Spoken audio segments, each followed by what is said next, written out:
Hola, ¿cómo les va? Bienvenidos a otro programa sin exclusiones. Antes de ir a la entrevista que tenemos hoy con la arquitecta Elba Rulet, ex vicegobernadora de la provincia de Buenos Aires, con quien me encanta charlar, quería leer una carta de lectores, una carta al país de la Nación, como para llamar la atención de los responsables de la seguridad en el aeropuerto, en Aeroparque. Esto lo escribió una pasajera.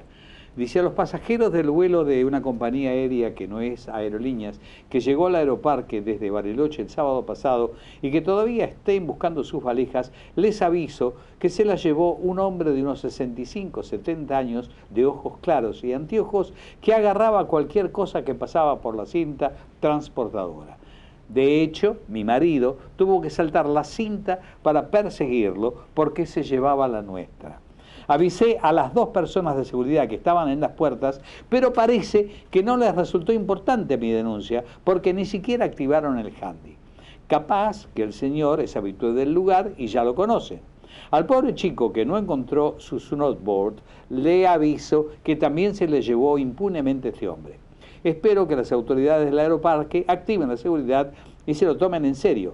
No quisiera volver a encontrarme al abuelito acarreando valijas ajenas.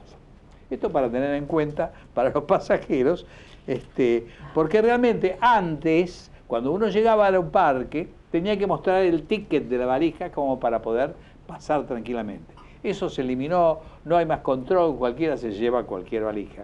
Y efectivamente en la práctica parece que es así. Sentado esto como para que la gente tome en cuenta lo que estamos hablando, vamos a nuestra invitada. Es importante lo que vamos a charlar con ella. Gracias por estar, arquitecta, es un gusto realmente. Es un gusto recíproco. Por favor, 20 años no es nada, han pasado 20 años de la reforma. Sí. Han pasado más, no importa, dejémoslo. Muchos más desde que nos conocemos, ¿no es cierto? Así es. Sí, han pasado 20 años de la reforma constitucional que se sancionó el 22 de agosto de 1994 y que juramos en un acto verdaderamente muy significativo, porque ahí estaban representados 19 partidos políticos, un convencional independiente, eran 302 convencionales que trabajaron verdaderamente de una manera muy armónica, pese a chisporrotazos y las cosas inevitables que se tienen que producir en una tarea como esa, y que todos estuvieron de acuerdo en que la Constitución era un paso muy importante hacia la modernización y hacia la democracia. Claro. Se bajaron de los 6 años a 4 años con la opción de reelección por un periodo solamente, dejar a salvo un periodo de volver a elegirse. No es como ocurre en Estados Unidos, que termina el mandato, otro periodo de reelección y nada más, a casa y se acabó. Bueno, acá se continuó con lo que estaba establecido en la Constitución de 1853, es decir, había 6 años y luego de un periodo se podía, de hecho Roca hizo uso de, ¿no es cierto?, pero el asunto que me parece que es muy importante, porque ha sido tan discutida la Convención Constituyente del 94 y la Constitución misma, es saber por qué se hizo el acuerdo que se hizo, de qué nos salvamos cuando se hizo ese acuerdo entre el presidente Alfonsín y el expresidente Alfonsín y presidente del Partido Radical y el presidente Menem y presidente del Partido Peronista. Y ahora lo aclaramos. Y lo aclaramos, claro, porque hay una historia preconstituyente muy importante. El presidente Alfonsín había encontrado que era necesario estudiar la conveniencia de la reforma de la Constitución a los efectos de modernizar la Carta Constitucional.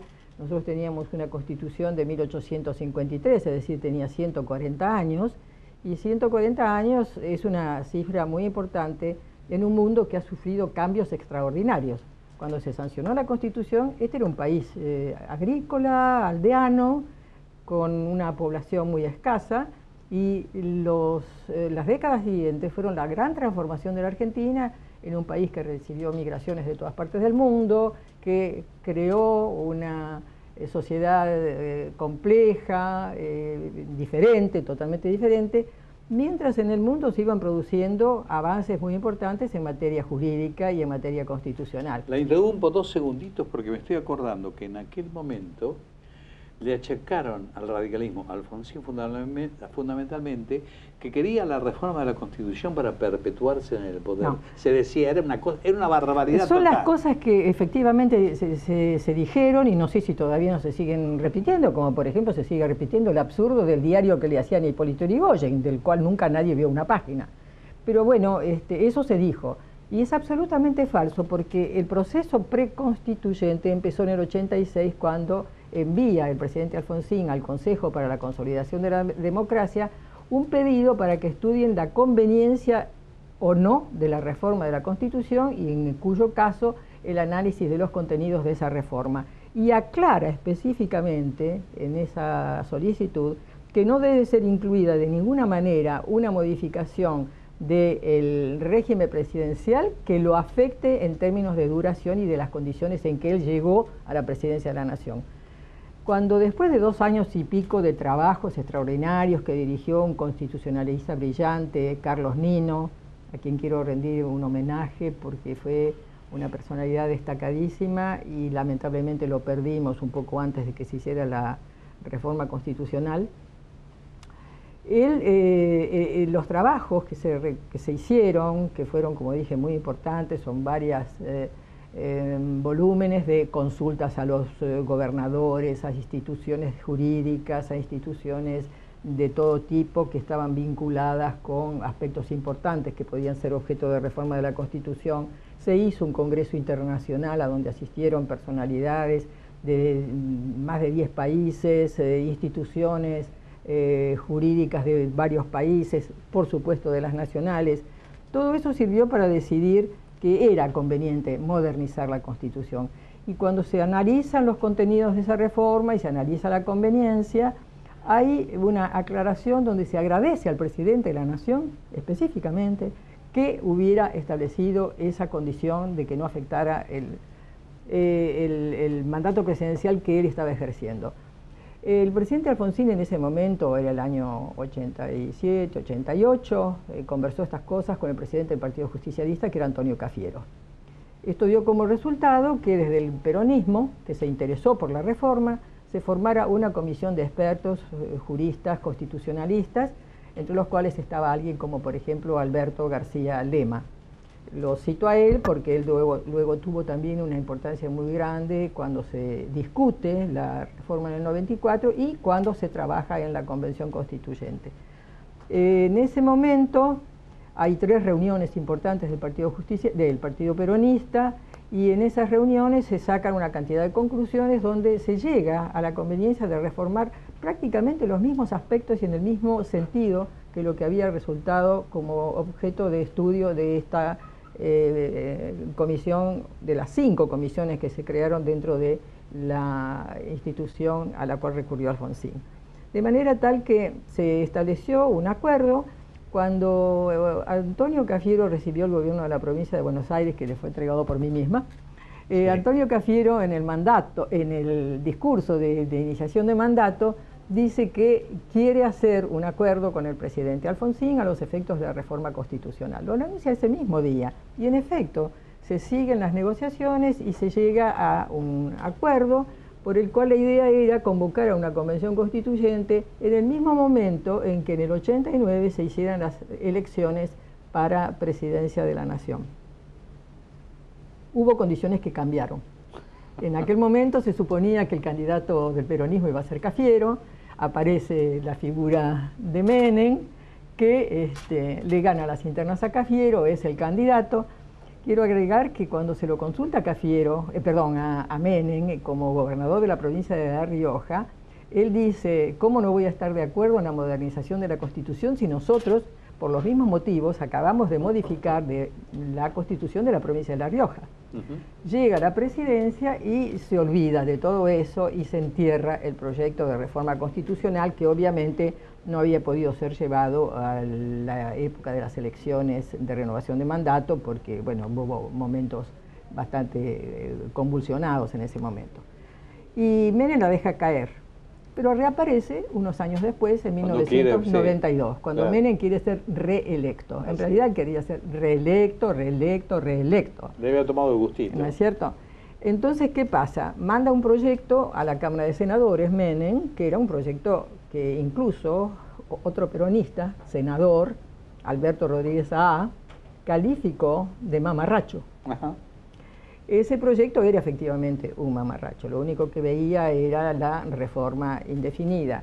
Había hecho acuerdos con el senador por San Juan, de modo de no modificar ni siquiera la extensión del mandato de los senadores, no seguir con la elección a través de los electores y no elección directa, como lo que se establecía en el proyecto que había sido analizado por el equipo de Alfonsín y con el cual estaba de acuerdo el equipo también de los legisladores peronistas. Quiero aclarar acá que es algo que incluso yo lo supe esta semana. Personas como García Lema y personas como Eduardo Menem, que fue el presidente de la convención, hermano del presidente, no estaban de acuerdo con la reelección. Estuvieron de acuerdo, sí, con un periodo y una reelección. ¿Qué pasa con esto de un periodo de 4 años y con una sola reelección? Lo que se hace es darle una salida a una imposibilidad que hubo durante décadas en nuestro país de que los presidentes terminaran su mandato. Me refiero a los presidentes civiles, pero bueno, los otros eran manifestaciones enfermizas, ¿no es cierto? Y si desde el año 30 que se interrumpe la democracia hasta el 83 vemos lo que pasó, hay solo 2 presidentes que terminan mandato. Son el general Justo y el general Perón en la primera presidencia. Solo 2 presidentes en ese lapso tan extenso de 53 años de historia, ¿no es cierto? Entonces, pero 6 años de mandato. Eran 6 años de mandato. El haber acortado el mandato a 4 tenía la virtualidad de que si se quería cambiar, se elegía un nuevo presidente. Si se quería ratificar, porque se estaba de acuerdo con el presidente, se lo volvía a votar, con lo cual había o menos 2 años o más 2 años del mandato. Eso es lo único que cambia. Hay que decir además que cuando en el año 73 se llama elecciones, se llamó elecciones a través de una reforma muy particular que se hizo sin convención constituyente, pero que estableció el mandato de 4 años y estableció la reelección por 1 año. Nadie dijo nada en ese momento. Al mismo tiempo que también había acortado el mandato de los senadores en un proyecto que había allí. Pero en este caso, en que no se eligieron senadores, pero sí presidente, estaba elegido el presidente por 4 años. Bueno, de todas maneras... De todas maneras, se cumplió. Nosotros tenemos que ya ir cortando, pero lo que importa es recordar un poco la actitud que se tuvo en aquel momento para lograr por lo menos una proyección hacia el futuro de algo importante. Y paradójicamente, en esa gran comisión constituyente, o en esa convención constituyente, estaban los Kirchner también. Claro que sí, estaban los 2, efectivamente. Y ella fue muy activa, sobre todo fue muy activa en el tema del federalismo y los recursos provinciales, esas cosas la ocuparon muy bien el tema. Mi estimada arquitecta, para mí siempre es un gusto recibirla, así que en próximos programas vamos a convocarla para hablar un poco más del país. ¿Qué le parece? Con mucho gusto. Va a ser un país que está sufriendo mucho. Así es. Gracias por estar. A usted, muchas gracias.